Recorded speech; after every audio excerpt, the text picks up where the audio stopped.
शिव बाबा याद है ना। ओम शांति। 5 मार्च 2024 के ईश्वरीय महावाक्य। पहले एक नज़र मुरली के मुख्य पॉइंट्स पर। बाबा ने कहा, अभी 5 तत्वों का बल आत्मा को खींचता है, इसलिए आत्मा को शरीर छोड़ने से दुख होता है। जब तुम आत्माएं पवित्र बन जाएंगी तो फिर सतयुग में योग बल का शरीर मिलेगा। वहाँ न दुख होगा न माया खींचेगी। यहाँ तो आत्मा को शरीर में बड़ा मोह रहता है, इसलिए डरती है कहीं शरीर छूट ना जाए।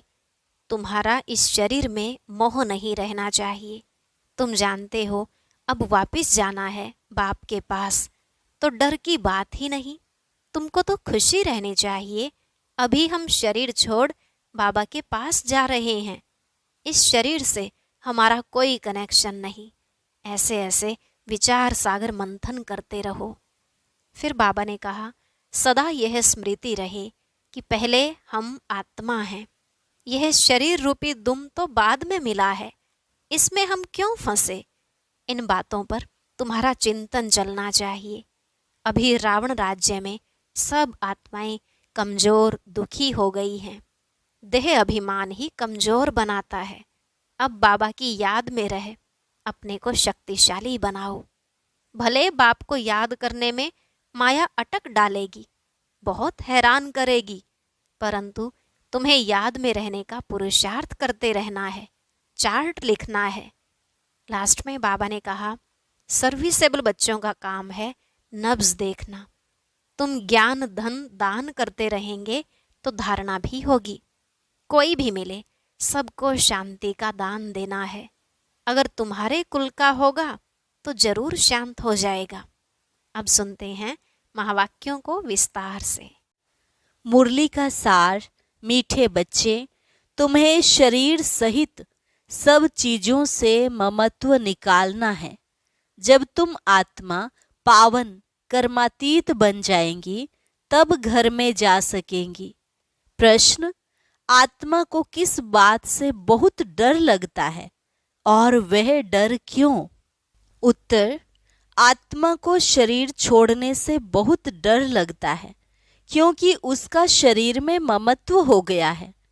अगर कोई दुख के कारण शरीर छोड़ना भी चाहता है तो भी उसे पाप कर्मों की सजा तो भोगनी ही पड़ती है।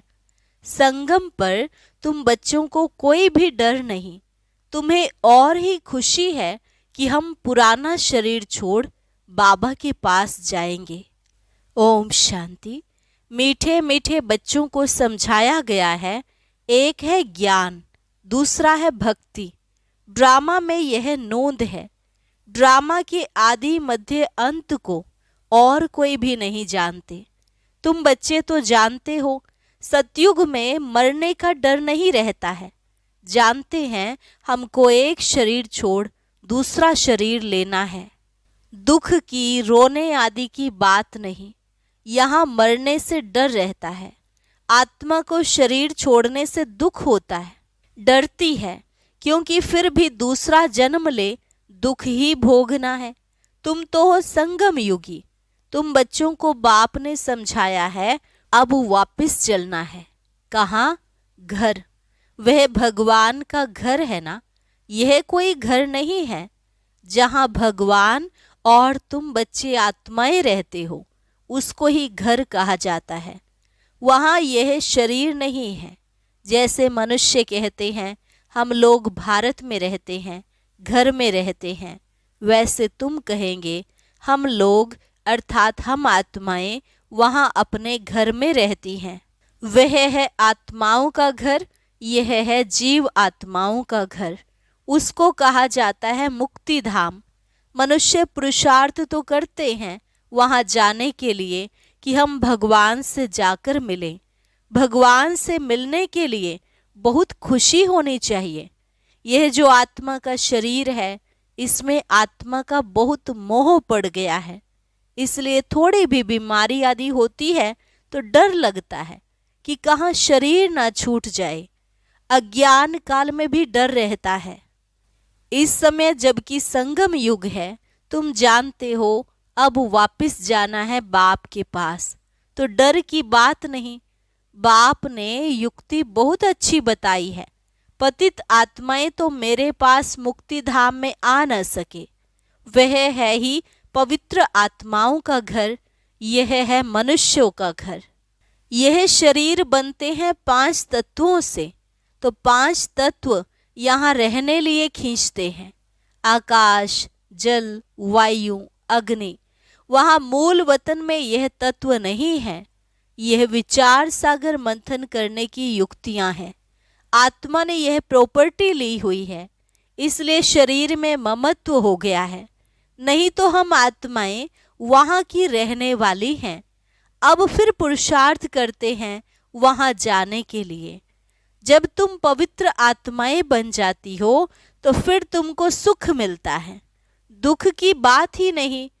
इस समय है ही दुख धाम, तो यह 5 तत्व भी खींचते हैं ऊपर से नीचे आकर पार्ट बजाने के लिए। प्रकृति का आधार तो जरूर लेना पड़ता है, नहीं तो खेल चल ना सके। यह खेल दुख और सुख का बना हुआ है। जब तुम सुख में हो तो 5 तत्वों के शरीर से ममत्व नहीं रहता है, वहां तो पवित्र रहते हैं। इतना ममत्व नहीं रहता है शरीर में। इन 5 तत्वों का ममत्व भी छोड़ देते हैं। हम पवित्र बने, फिर वहां शरीर भी योग बल से बनते हैं, इसलिए माया खींचती नहीं है। हमारा वह शरीर योग बल का है, इसलिए दुख ही नहीं। ड्रामा कैसा वंडरफुल बना हुआ है, यह भी बड़ी महीन समझने की बातें हैं। जो अच्छे बुद्धिवान हैं, सर्विस में तत्पर रहते हैं, वही अच्छी रीति समझा सकते हैं। बाप ने कहा है, धन दिए धन ना खुटे। दान करते रहेंगे तो धारणा भी होगी, नहीं तो धारणा होना मुश्किल है। ऐसे मत समझो लिखने से धारणा हो जाएगी। हाँ, लिख कर किसको कल्याण के लिए पॉइंट्स भेज देते हैं, वह और बात है। खुद को तो काम में नहीं आती हैं। कोई तो कागज लिख कर फालतू फेंक देते हैं। यह भी अंदर में समझ होनी चाहिए कि मैं लिखता हूँ, फिर वह काम में आता है। लिख कर फेंक दिया तो उससे क्या फायदा। यह भी आत्मा जैसे अपने को ठगती है। यह तो धारणा करने की चीज है। बाबा ने कोई लिखा हुआ थोड़े ही कंठ किया है। बाप तो रोज समझाते रहते हैं, पहले पहले तुम्हारा बाप से कनेक्शन है। बाप की याद से ही तुम्हारी आत्मा पवित्र बन जाएगी, फिर वहां भी तुम पवित्र रहते हो। आत्मा और शरीर दोनों पवित्र रहते हैं। फिर वह बल खलास हो जाता है, तो 5 तत्वों का बल आत्मा को खींचता है। आत्मा को घर जाने के लिए शरीर छोड़ने की दिल होती है। तुम पावन बनकर शरीर ऐसे छोड़ेंगे जैसे मक्खन से बाल। तुम बच्चों को शरीर सहित सब चीजों से ममत्व मिटा देना है। हम आत्माएं शरीर बिगर आई थी, हम प्योर थी। इस दुनिया से ममत्व नहीं था। वहां शरीर छूटे तो कोई रोते नहीं, कोई तकलीफ नहीं, बीमारी नहीं, शरीर में ममत्व नहीं। जैसे आत्मा पार्ट बजाती है, एक शरीर बूढ़ा हुआ तो फिर दूसरा ले लेती है पार्ट बजाने के लिए। वहां तो रावण राज्य ही नहीं है, तो इस समय दिल होती है जाएं बाबा के पास। बाबा कहते मुझे याद करो, यह ज्ञान बुद्धि में है। बाप कहते हैं पवित्र बनकर आना है। अभी तो सब पतित हैं, इसलिए 5 तत्वों के पुतले से मोह हो गया है। इनको छोड़ने की दिल नहीं होती है। नहीं तो विवेक कहता है शरीर छूट जाए और हम बाबा के पास चले जाएं। अभी पुरुषार्थ करते हो, हमको पावन बनकर बाबा के पास जाना है। बाबा ने कहा है तुम तो मेरे थे, अब फिर मुझे याद करो तो आत्मा पवित्र बन जाएगी। फिर यह शरीर धारण करने में भी कोई तकलीफ नहीं होगी। अभी शरीर में मोह है तो डॉक्टर आदि को बुलाते हैं। तुमको तो खुशी रहनी चाहिए। हम जाते हैं बाबा के पास। इस शरीर से अब हमारा कनेक्शन नहीं है। यह शरीर तो पार्ट बजाने के लिए मिला है। वहाँ तो आत्मा और शरीर दोनों ही बड़े तंदुरुस्त होते हैं, दुख का नाम नहीं रहता। तो बच्चों को कितना पुरुषार्थ करना चाहिए। अभी हम बाबा के पास जाते हैं, क्यों नहीं इस शरीर को छोड़कर जाएं? परंतु जब तक योग लगाकर पवित्र नहीं बने हैं, कर्मातीत अवस्था नहीं बनी है, तो जा नहीं सकते हैं। यह ख्यालात अज्ञानी मनुष्यों को नहीं आ सकते। तुम बच्चों को आएंगे। अब हमको जाना है। पहले तो आत्मा में ताकत होती है, खुशी होती है, कभी डर नहीं रहता। यहाँ दुख है, इसलिए मनुष्य भक्ति आदि करते हैं, परंतु वापस जाने का रास्ता तो जानते नहीं हैं। जाने का रास्ता तो एक बाप ही बताते हैं। हम बाबा के पास जाएं, उसकी खुशी होती है। बाप समझाते हैं, यहाँ तुम्हारा शरीर में मोह है, यह मोह निकाल दो। यह तो 5 तत्वों का शरीर है, यह सब माया ही है। इन आँखों से जो कुछ आत्मा देखती है, सब माया ही माया है। यहाँ हर चीज में दुख है, कितना गंध है।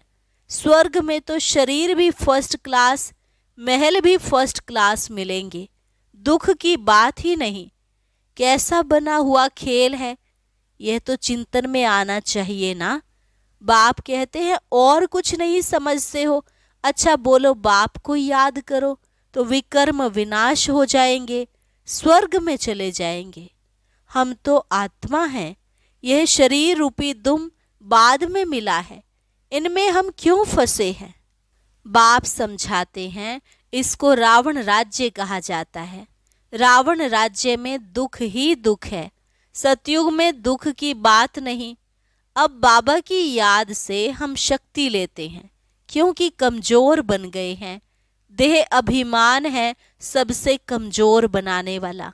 तो बाप समझाते हैं, यह ड्रामा बना हुआ है, यह बंद नहीं हो सकता। मोक्ष आदि की बात ही नहीं है, यह तो बना बनाया ड्रामा है। कहते भी हैं, चिंता ताकि कीजिए जो अनहोनी होए। जो पास्ट हो गया वह फिर होना ही है, चिंता की बात ही नहीं। सतयुग में खराब कुछ होता नहीं, यहाँ चिंता लगी है। बाप कहते हैं, यह तो ड्रामा है। बाप ने रास्ता तो बताया ही है, ऐसे तुम मेरे पास पहुंच जाएंगे, मक्खन से बाल निकल जाएगा। सिर्फ तुम मुझे याद करो तो आत्मा पवित्र हो जाए। पावन बनने की और कोई युक्ति नहीं।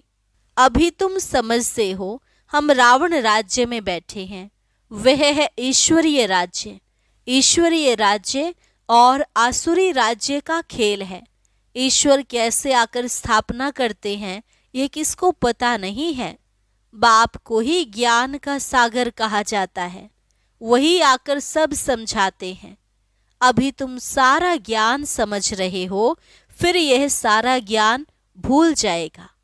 जिस पढ़ाई से हम यह पद पाते हैं, यह सब भूल जाता है। स्वर्ग में गए और यह नॉलेज गुम हो जाती है। भगवान ने डबल सिरताज कैसे बनाया, वह कुछ भी नहीं जानते। यह भी नहीं जानता था, तो दूसरे शास्त्र आदि पढ़ने का क्या जाने, उनको टच भी नहीं होगा। तुम आकर सुनते हो तो तुमको झट टच होता है सारा गुप्त। बाप सुनाते हैं, देखने में आता है क्या? समझ में आता है। आत्मा को देखा है क्या? समझते हैं आत्मा है, दिव्य दृष्टि से देखा जा सकता है। बाबा कहते हैं, देखने से क्या समझेंगे? आत्मा तो छोटी बिंदी है, आत्माएं अनेक हैं। 10-20 का भी तुम साक्षात्कार करेंगे, एक से तो कुछ पता ना पड़े, समझ भी ना सके। बहुतों को साक्षात्कार होता है, मालूम कैसे पड़े आत्मा है या परमात्मा है? फर्क का मालूम नहीं पड़ता। बैठे बैठे छोटी छोटी आत्माएं देखने में आती हैं, यह थोड़े ही पता पड़ता है कि आत्मा है वो परमात्मा है। अभी तुम जानते हो, इतनी छोटी आत्मा में ताकत कितनी है। आत्मा तो मालिक है, एक शरीर छोड़ दूसरे में प्रवेश करती है पार्ट बजाने के लिए। कितनी कुदरत है। शरीर बीमार हो पड़ता है या कोई देवाला आदि निकालते हैं तो समझते हैं इससे तो शरीर ही छोड़ दे, आत्मा निकल जाएगी, दुख से छूट जाएगी। परंतु पापों का बोझा जो सिर पर है वह कैसे छूटे।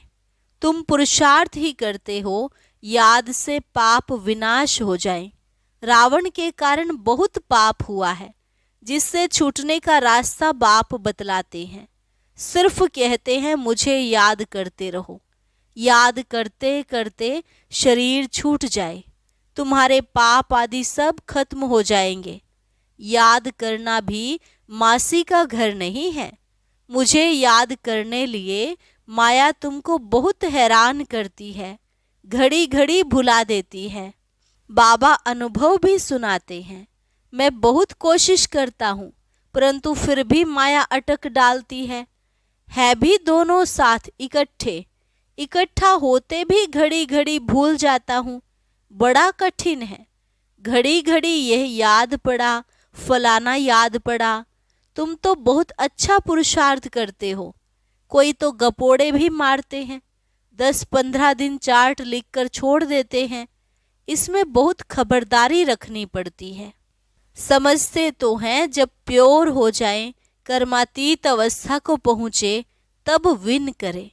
यह ईश्वरीय लॉटरी है ना। बाबा को याद करना यह है याद की डोरी। बुद्धि से समझने की बात है। भले कहते हैं हम बाबा को याद करते हैं, परंतु बाबा कहता है याद करना आता ही नहीं है। पद में भी फर्क तो पड़ता है ना। कैसे राजाई स्थापन हुई है। तुमने अनेक बार राजाई की है, फिर गंवाई है। बाबा हर 5000 वर्ष बाद पढ़ाते हैं। फिर रावण राज्य में तुम वाम मार्ग में चले जाते हो। जो देवता थे वही फिर वाम मार्ग में गिरते हैं। तो बाप बहुत गुह्य बातें समझाते हैं। बाप को याद करने की है तो बहुत सहज। शरीर छोड़ बाप के पास चले जाएं, मुझे जाने, तब योग बल से विकर्म विनाश हो। वह तो पिछाड़ी में ही हो सकता है, परंतु वापस तो कोई आता नहीं। भल कोई कुछ भी करे, यथार्थ योग तो मैं ही आकर सिखलाता हूँ। फिर आधा कल्प योग बल चलता है, वहां तो अथाह सुख भोगते हैं। भक्ति मार्ग में मनुष्य क्या क्या करते रहते हैं। बाप जब आकर ज्ञान देते हैं तो फिर भक्ति होती नहीं। ज्ञान से दिन हो गया फिर कोई भी तकलीफ नहीं। भक्ति है रात धक्का खाने की, वहाँ तो दुख की बात ही नहीं। यह सब बातें जो यहाँ का सैपलिंग होगा उनकी बुद्धि में बैठेंगी। यह बड़ी महीन बातें हैं, वंडरफुल ज्ञान है जो सिवाय बाप के और कोई समझा न सके। बहुत थोड़े समझने वाले होते हैं। ड्रामा में नूंद है, उसमें कुछ भी फर्क नहीं पड़ सकता। मनुष्य तो समझते हैं परमात्मा क्या नहीं कर सकता, परंतु भगवान तो आते ही एक बार हैं, आकर तुम्हें स्वर्ग का रास्ता बताते हैं।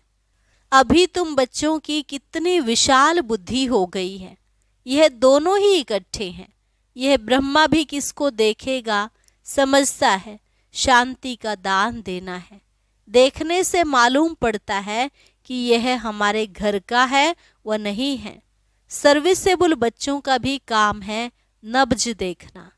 अगर हमारे कुल का होगा तो शांत हो जाएगा। अच्छा, मीठे मीठे सिकिलधे बच्चों प्रति माता पिता बाप दादा का याद प्यार और गुड मॉर्निंग। रूहानी बाप की रूहानी बच्चों को नमस्ते। रूहानी बच्चों की रूहानी बाप दादा को नमस्ते नमस्ते गुड मॉर्निंग। धारणा के लिए मुख्य सार। पहली पॉइंट, पावन बन बाप के साथ घर जाने के लिए इस 5 तत्वों के पुतले से ममत्व नहीं रखना है। शरीर छोड़ने का डर निकाल देना है। दूसरी पॉइंट, याद की यात्रा का चार्ट बड़ी खबरदारी से बढ़ाते रहना है। योग बल से आत्मा को पावन बनाए कर्मातीत बन ईश्वरीय लॉटरी को विन करना है। वरदान: सिद्धि को स्वीकार करने के बजाय सिद्धि का प्रत्यक्ष सबूत दिखाने वाले शक्तिशाली आत्मा भव। सिद्धि को स्वीकार करने के बजाय सिद्धि का प्रत्यक्ष सबूत दिखाने वाले शक्तिशाली आत्मा भव। अब आप सबके सिद्धि का प्रत्यक्ष रूप दिखाई देगा। कोई बिगड़ा हुआ कार्य भी आपकी दृष्टि से, आपके सहयोग से सहज हल होगा। कोई सिद्धि के रूप में आप लोग नहीं कहेंगे कि हाँ यह हो जाएगा, लेकिन आपका डायरेक्शन स्वतः सिद्धि प्राप्त कराता रहेगा। तब प्रजा जल्दी जल्दी बनेगी, सब तरफ से निकलकर आपकी तरफ आएंगे। यह सिद्धि का पार्ट अभी चलेगा, लेकिन पहले इतने शक्तिशाली बनो जो सिद्धि को स्वीकार न करो, तब प्रत्यक्षता होगी। स्लोगन: अव्यक्त स्थिति में स्थित हो मिलन मनाओ तो वरदानों का भंडार खुल जाएगा। अव्यक्त स्थिति में स्थित हो मिलन मनाओ तो वरदानों का भंडार खुल जाएगा। ओम शांति। अब सुनते हैं आज की अव्यक्त मुरली। इसके लिए ऊपर दिए गए बॉक्स पर क्लिक करें।